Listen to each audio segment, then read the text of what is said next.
A lot of coaches tell you to work on your footwork, but there's one thing that they don't tell you to do, and that is work on your handwork. And no, I don't mean hand-eye coordination. I mean actual hand work.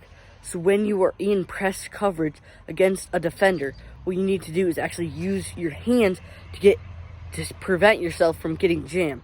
So in today's video, I'm going to show you just how you can do that and be the most efficient and overall get this tactic mastered. Let's go. So in today's video, I'm going to be using a sled, but a tree will work just fine. So I really like the sled because it almost emulates the defender's two hands. So the first release we're going to be doing is the speed release. So what you need to do on the speed release is all about speed. So you don't want to waste your movements behind the line or even taking choppy steps to fake the DB out. So what you're going to do is take one simple move outside of the defender's frame and get upfield as fast as you can. Now, a lot of people will get this release wrong because what will happen is when they try to take that release, the defender will come with them and they will overall get jammed out of bounds. So what you need to do, the simple placement that you need to do is you don't need to swat away the hands, you don't need to do anything. What you need to do is take a big hard step, load up your foot, explode out, but your hand needs to swim underneath the defender's arm.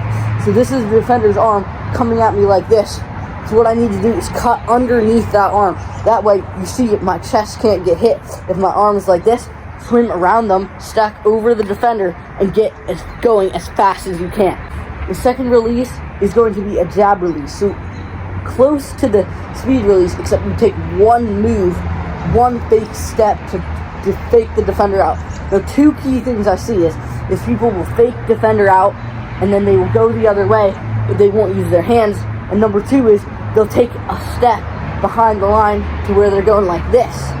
They're taking a false step. What's the defender going to do? He's going to turn here, but if I cut back, his arm is right here. Boom, plummeted in my chest. So the key thing you need to do here is take a long step outside of the defender. That way he has to overcommit into here. Then the second thing you do is with your hand placement, you go here and you take a solid palm into his elbow. So where his elbow joint is, because that will actually rotate the body. So you see here, our defender is completely lost like applesauce. Then what you're going to do is make sure he's in the wrong direction by planting this hand and make sure he can't get a hold of your jersey or your body. So once you go, it should look something like this.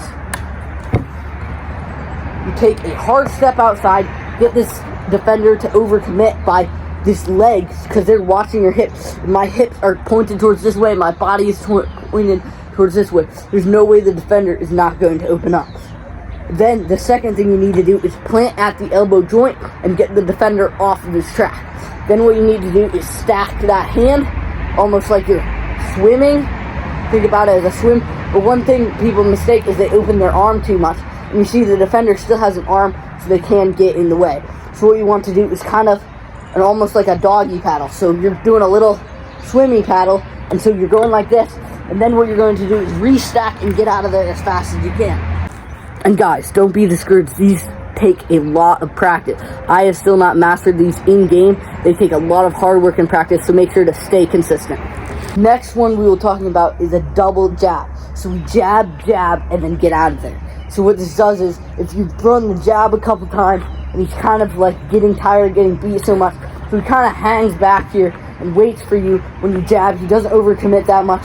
You see this and you make this decision split seconds. It's not like you plan out your release. If he's not overcommitting, then you take another step and swim outside because he's anticipating this jab right here. It's a big game for a wide receiver to play. It's not as simple as just running your routes. You need to have your releases down so that when the time comes, you can execute them perfectly. So let's say the defender is kind of getting tired of getting destroyed by our jab move. So when we jab right here, we can anticipate by the defender's eyes that he's staying right here. So the next thing that you're going to do is you're going to take another step outside of his frame. Now, you have to have strong balance here, otherwise you will slip. So you take another strong step and commit. And so when this defender opens up thinking he's got you, thinking that this is just going to be that jab, and go, because my leg is in the same position as before. So that's why it's really important to sell it, because you should look the exact same as the jab. So it should look exactly like a jab going like this, but instead you should go jab, jab, and then go. See, because now when we take that jab step, he will be over anticipating us to go here. So the next thing you got to do is almost act like you're going that way, and then the last second, your hand placement is really important here. You're going to explode off of this leg, off of this left leg right here. At the same time, you're going to use your doggy paddle move. You're going to swim over and tuck and release.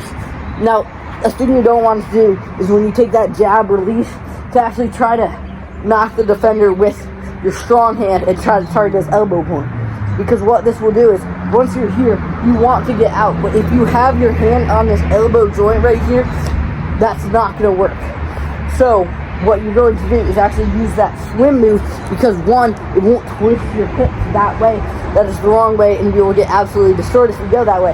So what you need to do is take that easier move that won't twist your hip, and it will actually swim over like this, so then you can get up and out of there. Now, the last and final drill, our release, will be the triple jabs. So after you've run the jab release thing, he thinks he's got you, but you pull one last bag out of the trick. The trick out of the bag, I don't even know what I'm saying. But what you're going to do is you're going to jab, step, and jab again. So once he thinks, remember that you don't, a biggest mistake I see people do is they go like this. They do dino leg. I've done this before. It doesn't work. Stepping outside of his frame will never work. You need to step far outside of his frame. If I'm just stepping inside his frame, where do you think he's going? He's watching my hips. My hips are right here. Get absolutely blown to pieces. So what you need to do is actually go outside of his frame, outside of his frame, outside of his frame. Every single time it needs to be outside of his frame. Otherwise, the defender will not bite. So a hand movement you want to do is going to jab, thing, and then jab like this. But the important thing that most people mistake is they just go like this, and they don't actually sell with their body because they think that their feet will defend the defender. Now, defenders are supposed to look at your hips, but selling your body isn't going to hurt. So if I go like this, he thinks, oh, okay, it's going to be jab. And then when he goes like this, the defenders are smart too. He's like, oh wait, he's going to go back this way. But then you take one last step out of his frame, almost like you're doing that jab step to swim around him. And then what you're going to do is really sell him off of his course. Take your hand and really plant it. Because guess what? Your hips are already turned this way, already selling that jab. So then when you hit that triple jab, it's okay for you to use that arm to really get him out of the way. Then you restack with your other hand and get out of there. I really hope you guys enjoyed this video, and if so, I post these videos every day, helping you guys become better receivers. We can get better together. I'm sharing all my stuff that I can. If you guys have any tips for me, anything that you see wrong, feel free to leave it in the comments. I might even make a video off of your comment, because it might have been something I do not know. I'm sharing everything I know about you guys, how I can improve, how you can improve, and this is what it's all about. So if you guys do enjoy this type of football channel, really going to give you like inspiration and actually teach you what you need to do to get better at football, then make sure to hit that subscribe button, because this is what we're doing. Let's go. We're going to get great this next season. Keep it up.